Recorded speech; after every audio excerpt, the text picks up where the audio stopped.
സർക്കാർ പ്രഖ്യാപിച്ച രണ്ടാമത്തെ മെഡിക്കൽ കോളേജിന് മുൻ മുഖ്യമന്ത്രി കെ കരുണാകരന്റെ പേര് നൽകിയതിൽ കോൺഗ്രസിനുള്ളിൽ വിവാദം.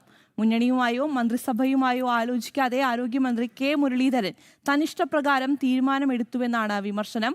മുൻ UDF സർക്കാരിന്റെ കാലത്ത് പ്രഖ്യാപിച്ച മെഡിക്കൽ കോളേജിന് ഇന്ദിരാഗാന്ധിയുടെ പേര് നൽകുമെന്നായിരുന്നു അന്നത്തെ പ്രഖ്യാപനം. വാർത്തയുടെ വിവരങ്ങളുമായി ദിലീപ് കുറ്റിച്ചലാണ് ചേരുന്നത്. ദിലീപ്, ഏറെ വിവാദമാകുന്ന ഒരു സംഭവവികാസങ്ങളാണ് നടന്നുകൊണ്ടിരിക്കുന്നത്.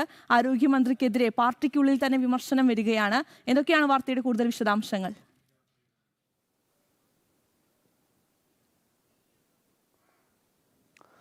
ശില്പ, വിനോദ്, ആദ്യമേ വെരി ഗുഡ് മോർണിംഗ്. അതോടൊപ്പം തന്നെ ശില്പ സൂചിപ്പിച്ച കാര്യത്തിൽ തന്നെ ആദ്യമായിട്ട് കിടക്കാം. പ്രത്യേകിച്ച് ഈ VD സതീശൻ സർക്കാർ വന്ന അന്നു മുതൽക്കേ തന്നെ ഒട്ടനവധി പ്രശ്നങ്ങൾ ഉടലെടുത്തിരുന്നു. പ്രത്യേകിച്ച് മന്ത്രിസഭാ യോഗത്തിൽ പോലും, അതായത് പ്രത്യേകിച്ച് മന്ത്രിമാർ തന്നെ ഒരു ഐക്യമില്ല എന്നതിന് വ്യക്തമായ ഉദാഹരണം തന്നെയാണ് ഇപ്പോൾ ഉണ്ടായിരിക്കുന്ന ഈ ഒരു സംഭവം എന്ന് പറയുന്നത്. പ്രത്യേകിച്ച് ഈ പുതിയൊരു മെഡിക്കൽ കോളേജ് തിരുവനന്തപുരത്ത് ആരംഭിക്കുമെന്ന് ഉമ്മൻചാണ്ടി സർക്കാർ, അതായത് ഉമ്മൻചാണ്ടി സർക്കാർ തന്നെ വ്യക്തമാക്കിയിരുന്നു. പിന്നീട് 10 വർഷം ഭരിച്ചത് LDF സർക്കാരായിരുന്നു. അതുകൊണ്ട് തന്നെ അതുമായി ബന്ധപ്പെട്ട് യാതൊരുവിധ പ്രവർത്തനങ്ങളും ചെയ്യാൻ UDFന് കഴിഞ്ഞിരുന്നില്ല.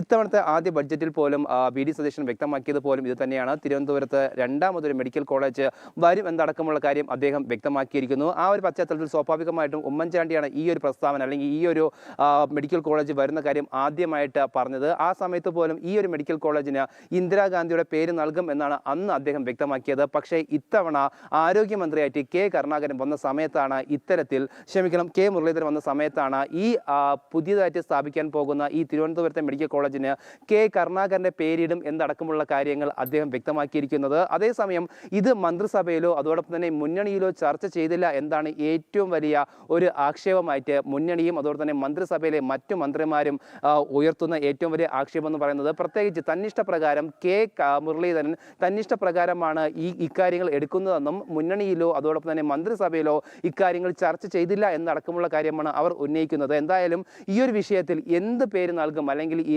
കെ കരുണാകരന്റെ പേര് നൽകുമോ അല്ലെങ്കിൽ ഇന്ദിരാഗാന്ധിയുടെ പേര് നൽകുമോ എന്താണ് ഇനി അറിയേണ്ടത്. പ്രത്യേകിച്ച് ഈ മന്ത്രിസഭയിലെ മന്ത്രിമാർ തമ്മിൽ യാതൊരുവിധ ഐക്യവും ഇല്ല എന്നതാണ് ഇതിലൂടെ നമുക്ക് വ്യക്തമാക്കാൻ സാധിക്കുന്നത്. പ്രത്യേകിച്ച് നമുക്കറിയാം വയനാട് ദുരന്തവുമായി ബന്ധപ്പെട്ടുള്ള കാര്യങ്ങളും ഇതിൽ കൂടെ ചർച്ച ചെയ്യേണ്ടതുണ്ട്. പ്രത്യേകിച്ച് മന്ത്രിസഭയിലെ മന്ത്രിമാർ തമ്മിൽ യാതൊരുവിധ ഐക്യമില്ല എന്നതിന് മറ്റൊരു ഉദാഹരണം തന്നെയായിരുന്നു അവർ ആ വയനാട് സന്ദർശിച്ച സമയത്തും. അതോടെ തന്നെ ഓരോ മന്ത്രിമാരും ഓരോ അഭിപ്രായമാണ് രേഖപ്പെടുത്തിയത്. യാതൊരുവിധ ഐക്യവുമില്ല എന്ന് തന്നെ മനസ്സിലാക്കാൻ സാധിക്കുന്നുണ്ട്. സ്വാഭാവികമായിട്ടും ഇത് വലിയൊരു പ്രതിസന്ധിക്ക് വഴിയൊരുക്കും എന്ന് തന്നെയാണ് പ്രതീക്ഷിക്കുന്നത്. ശില്പ, വിനോദ്, സംഗതി തന്നെയാണ് ദിലീപ്. ആളുകൾ പറയുന്നുണ്ട്, പ്രേക്ഷകർ, ഉഷാ നെല്ലൂരിനെ പോലുള്ള നമ്മുടെ പ്രേക്ഷകർ പറയുന്നത് മകൻ അച്ഛൻ്റെ പേര് നൽകി എന്ന് തന്നെ പറയേണ്ടി വരും അല്ലേ. അത് കെ കരുണാകരൻ്റെ പേര് അത് നിർദ്ദേശിക്കുന്നത്, അത്തരം നീക്കങ്ങൾ നടത്തുന്നത് കെ മുരളീധരൻ ആണ് എന്നുള്ള പ്രത്യേകത ഉണ്ട്. അപ്പോൾ അച്ഛൻ്റെ പേര് നൽകുന്നതിനായിരിക്കുമല്ലോ മകന് താല്പര്യം. എന്തായാലും കോൺഗ്രസിൽ തമ്മിൽ തല്ല് എനിക്ക് തോന്നുന്നു ഭരണത്തിലേറെ ദിവസങ്ങൾക്ക് ശേഷം തന്നെ തുടങ്ങി എന്നുള്ളതാണ് നമ്മളിതിൽ ഏറ്റവും കൂടുതൽ ശ്രദ്ധിക്കേണ്ടത്. പണ്ട് മുതലേ കോൺഗ്രസിനുള്ളിലെ പോരാണല്ലോ പുറത്തുള്ള പോരിനേക്കാൾ കൂടുതലും സംഭവിക്കാറുള്ളത്. അതെ.